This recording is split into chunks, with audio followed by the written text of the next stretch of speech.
शूद्र कराही जप तप व्रत नाना, बैठी बरासन कहीं पुराना। वर्ण धर्म नहीं आश्रमचारी, श्रुति विरोध रत सब नर नारी।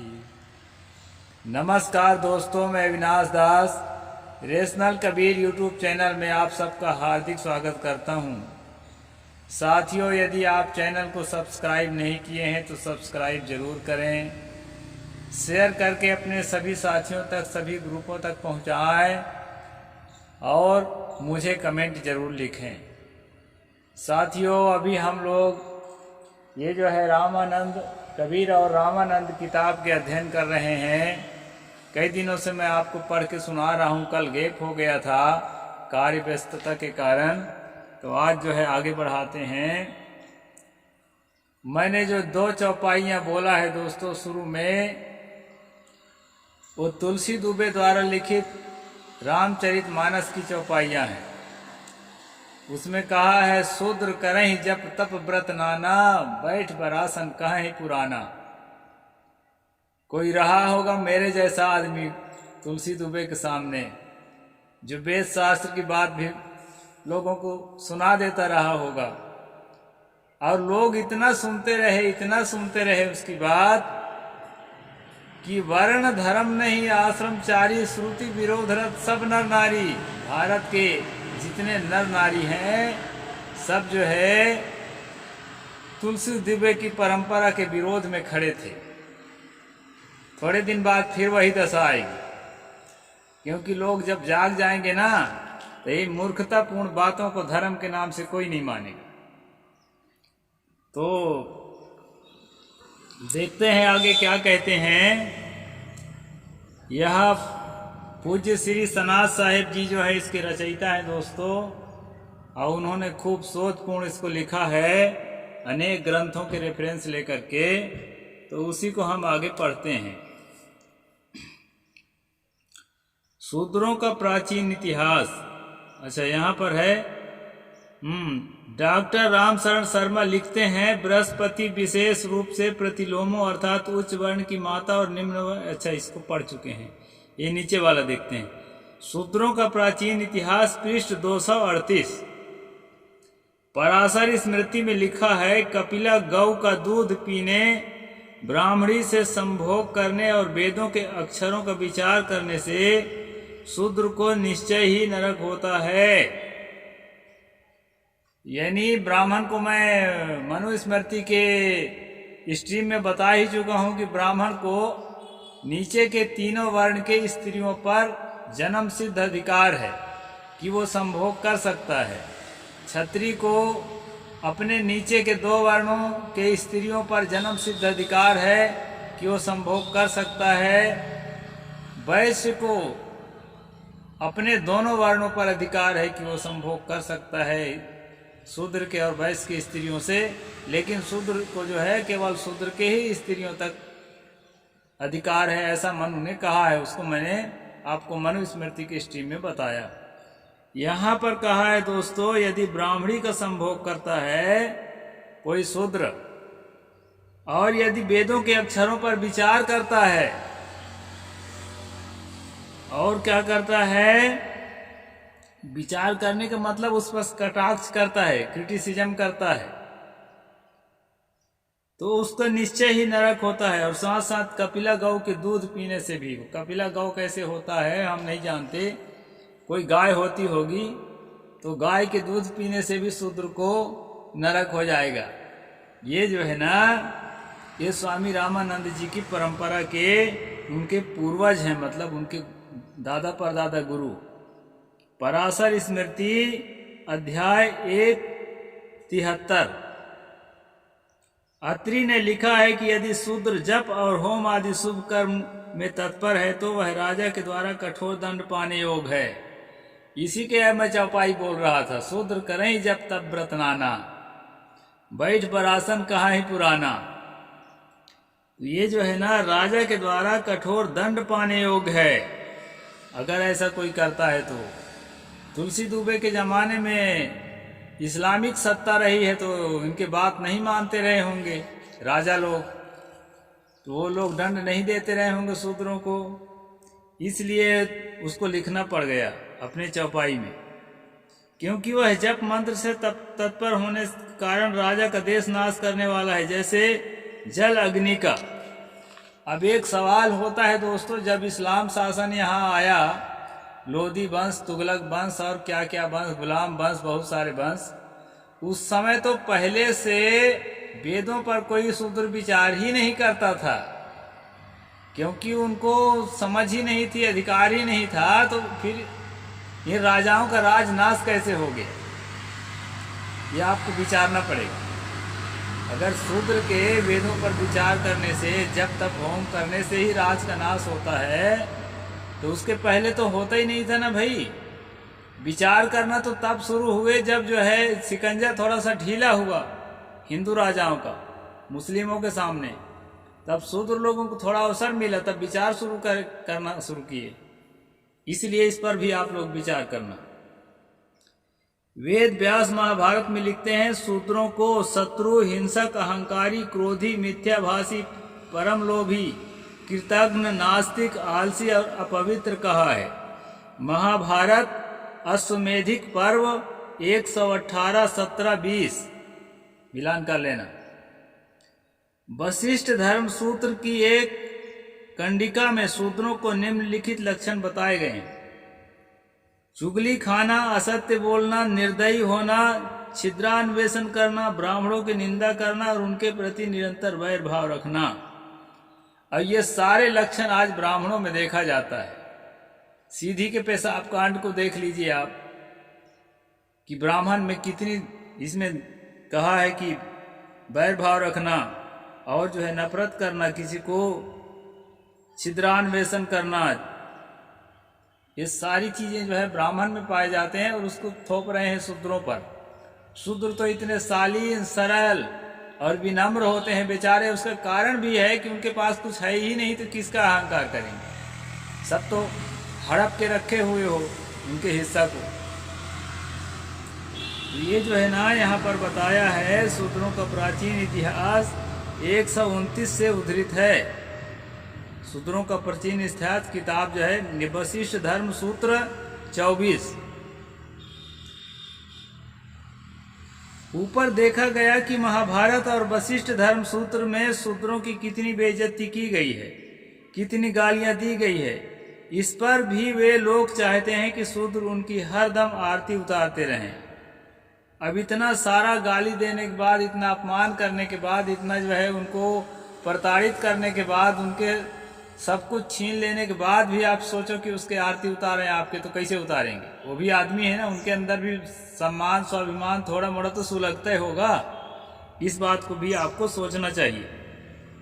इतना ही नहीं, शूद्रों को डराया धमकाया गया कि स्वर्ग का उन्हें लोभ भी दिखाया गया कि शूद्र यदि अपना कर्तव्य नहीं करेगा तो उसका जन्म चैलाशक, कीट पतंग खाकर रहने वाले पिशाच के रूप में होगा, और यदि वह निष्ठा पूर्वक अपना कर्तव्य निभाएगा तो अगले जन्म में उच्च वर्ण में पैदा होगा। छंदोग उपनिषद के अनुसार पहले जन्म के अशुभ कर्मों के फलस्वरूप ही कुत्ता, सुअर और चंडाल योनि में जन्म होता है। जिस वेदांत का, जिस उपनिषद का अभी हमारे आचार्य प्रशांत जैसे लोग बहुत ज्यादा उस पर कहना चाहिए कि भाषण करते हैं हर रोज, और लोगों को बताते हैं कि इसी से मुक्ति होगी, तो उनको झांक कर देखना चाहिए कि इतना गंदा जो है शब्द जिन किताबों में लिखा है कि छंदोग उपनिषद के अनुसार पहले जन्म के अशुभ कर्मों के फलस्वरूप ही कुत्ता, सुअर और चंडाल योनि में जन्म होता है। चंडाल दोस्तों यहाँ कोई गुस्सैल आदमी का नहीं है। छत्तीसगढ़ में गुस्सैल आदमी को चंडाल कहते हैं, लेकिन यहाँ चंडाल जो है ना सफाई कर्मी जाति के लिए शब्द प्रयोग हुआ है। ये मैं बता देता हूँ, जातिवाचक शब्द है। इसका तात्पर्य यह है कि जो करोड़ों लोग अछूत बने जी रहे हैं वे सब पहले जन्म के पापी थे। यह कितनी अवैज्ञानिक धारणा है। मतलब जो है जितने अछूत हैं, जिसको भंगी, चमार, दुसाध और क्या क्या कहते हैं इनकी भाषा में, वो सब जो है ना, ये सब पहले जन्म में पाप किए हैं। क्या पाप किए हैं? ब्राह्मणों को सेवा नहीं किए हैं, इसलिए सेवा करोगे तभी बचोगे, हैं निःशुल्क सेवा। अस्पृश्यता से संबंधित डॉक्टर काणे लिखते हैं, अस्पृश्यता उत्पन्न का दूसरा कारण स्रोत है धर्म संबंधी घृणा एवं विद्वेष, जैसा कि अपराग पृष्ठ 623 में एवं स्मृति चंद्रिका पृष्ठ 118 में 60-30 सन्मत एवं ब्रह्मांड पुराण से उद्धृत उद्धरण लेकर कहा है। बौद्धों, पाशुपतों, जैनों, लोकायतों, कापिलों, सांख्यों एवं नास्तिकों को छूने पर वस्त्र के साथ पानी में स्नान करना चाहिए, ऐसा ही अपराग में भी लिखा है। बहुत सारे ग्रंथों में यह बात लिखा है, एक दो ग्रंथ में नहीं। ये नहीं कि पूरा हिंदू ग्रंथ अगर एक लाइन से पढ़ोगे ना तो पता चलेगा कि ये सब नाली में डालने लायक हैं, इनमें है वह कुछ नहीं, जिसको बहुत ज्ञान का ढोंग बताते हैं। इतने सारे ग्रंथों को इसमें दिया गया है नंबर सहित। आपस्तंभ 2:1-2:8-9 में लिखा है कि चंडाल स्पर्श पर सवस्त्र स्नान करना चाहिए। चंडाल संभाषण पर यानी आमने सामने बात करने पर ब्राह्मण से बात कर लेना चाहिए। ब्राह्मण से बात करने के बाद छूत खत्म हो जाएगी, पवित्र हो जाओगे। चंडाल दर्शन पर सूर्य, चंद्रमा, तारों को देख लेना चाहिए। धर्मशास्त्र का इतिहास खंड 1:168-69 ये है दोस्तों। स्वामी रामानंद जिस परंपरा को सपोर्ट करते थे, जिसको फॉलो करते थे, उस परंपरा की ये भावना है। वहाँ पर कैसे जो अछूत जाति से इस्लाम में कन्वर्ट हुए खानदान का पैदाइश कबीर, कैसे वहाँ अपने आप को एडजस्टमेंट किया होगा रामानंद के गुरुकुल में, ये सहज अंदाजा आप लगा सकते हैं। अब देखना है कि छुआछूत किन किन स्थानों व समय पर नहीं लगते। इसमें डॉक्टर काणे लिखते हैं, स्मृत्यार्थ सार ने उन स्थानों के नाम गिनाए हैं जहां छुआछूत का भेद नहीं माना जाता। संग्राम में, हाट बाजार में, मार्ग में, धार्मिक जुलूसों में, मंदिरों में, उत्सवों में, यज्ञों में, पूत स्थलों में, आपत्तियों में, ग्राम या देश पर आक्रमण होने पर, बड़े जलाशय के किनारे, महान पुरुषों की उपस्थिति में, अचानक अग्नि लग जाने पर या महान विपत्ति पड़ने पर स्पर्श पर ध्यान नहीं दिया जाता। ये जो है ना, अपने मुसीबत के लिए, अपने बुरे वक्त के लिए साथ लेने के लिए ये बदमाशी है दोस्तों। स्मृत्य सार पृष्ठ 69, धर्मशास्त्र का इतिहास पृष्ठ 171। इनका बभन जाल क्या है? भानमती का पिटारा, उनमें से जब चाहो जो चाहो निकालते रहो। इसके आपद धर्म इनके छिपने की जगह है। कितने भ्रम में डाल रखे हैं समाज को। शूद्रों को हर प्रकार से नीच अछूत बनाकर रखा गया है। महामहोपाध्याय डॉक्टर काणे लिखते हैं, शूद्र न न्यायाधीश हो सकता और न धर्म का उद्घोष ही कर सकता। ये मनु के में भी है, ये मनु का ही उदाहरण है। मनु के स्ट्रीम में फिर बताऊंगा मैं विस्तार से। याज्ञवल्क्य 173 एवं कात्यायन, शूद्र के मृत्यु में 1 महीना शौच सूतक लगता था। धर्मशास्त्र का इतिहास पृष्ठ 164। ब्रह्मसूत्र व्याख्या में शंकराचार्य ने लिखा है कि शूद्रों को ब्रह्म विद्या में अधिकार नहीं है। धर्मशास्त्र का इतिहास पृष्ठ 173। तो दोस्तों, इस प्रकार से जो है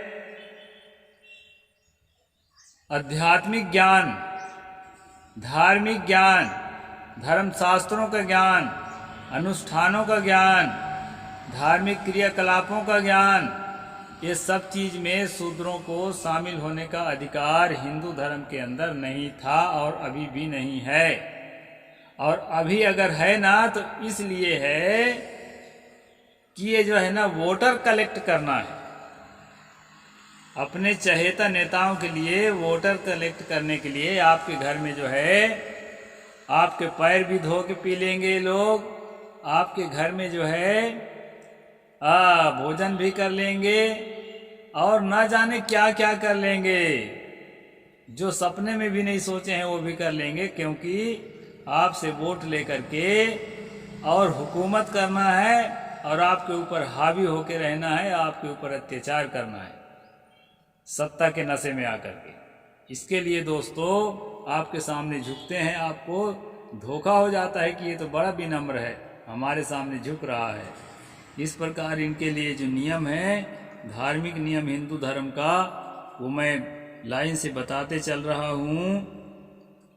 गौतम धर्म सूत्र 8, 12, 13 ने लिखा है कि राजा को चाहिए कि वह ब्राह्मणों को 6 प्रकार से दंड से मुक्त रखे, उन्हें पीटा न जाए, कितनों गलती करे हों। मैं बताया था ना मनुस्मृति के स्ट्रीम में कि एक घास के तिनका की चोट से भी ब्राह्मण को न मारे, नहीं तो पाप लगेगा। उन्हें पीटा न जाए, उन्हें हथकड़ी बेड़ी न लगाई जाए, उन्हें धन दंड न दिया जाए, उन्हें ग्राम या देश से निकाला न जाए, उनकी भर्त्सना न किया जाए, मतलब उसकी आलोचना भी नहीं कर सकते आप, उन्हें त्यागा न जाए। इस प्रकार 6 प्रकार से छुटकारों को तात्पर्य है कि ब्राह्मण अवध्य है, अवंध्य है, अदंड्य है, अबहिष्कार्य है, अपरिबाह्य है, अपरिहार्य माना जाता था। धर्मशास्त्र का इतिहास पृष्ठ नंबर 157। इस प्रकार अपने लिए सारी सुविधाएं जो है रखा हुआ था ब्राह्मण, और सारी असुविधाएं जो है शूद्रों के लिए वो जो है निर्धारित कर दिया था दोस्तों। इसीलिए जो है उनको शेड्यूल्ड कास्ट कहा जाता है, उनके लिए निर्धारित था सब पहले से। तो दोस्तों ये स्वामी रामानंद जी की परंपरा है। देखा आपने कैसे चतुराई से अपने आप को लोगों से राजदंड से बचने का तरीका निकाला। तभी तो शंकराचार्य ने विष्णु सहस्त्रनाम के भाष्य में लिखा है कि ब्राह्मण चाहे मारता हो, गाली देता हो, श्राप देता हो, तथा ब्राह्मण षोडशोपचार पूजा करना चाहिए। यदि कोई वैसा ना करे तो उसके लिए कहा गया है कि वह ब्रह्मदवाग्नि में विदग्ध है, वह पापी है, उसका वध कर देना चाहिए। यानी आपसे अत्याचार करने के बाद भी अगर आप ब्राह्मण की पूजा नहीं करते तो उसको जो है आपको वध कर देने के लिए राजा को उकसा रहे हैं, उसे दंडित करना चाहिए। इतने पर भी उसे संतोष न हुआ तो विष्णु भगवान के मुख से कहलवाया गया है कि वह मेरा प्रिय नहीं है। इसलिए सतगुरु कबीर साहब को कहना पड़ा, ब्राह्मण ही सबकी नहीं चोरी, ब्राह्मण ही को लागल खोरी। ऊपर हमने विस्तार से देखा है किस प्रकार वेद, ब्राह्मण, उपनिषद, धर्मसूत्र, स्मृतियां, महाभारत तथा पुराणों में इन लोगों ने शूद्रों और अति शूद्रों को दुर्गति कर रखी है। पता नहीं ये किस किस जन्म का बदला ले रहे हैं।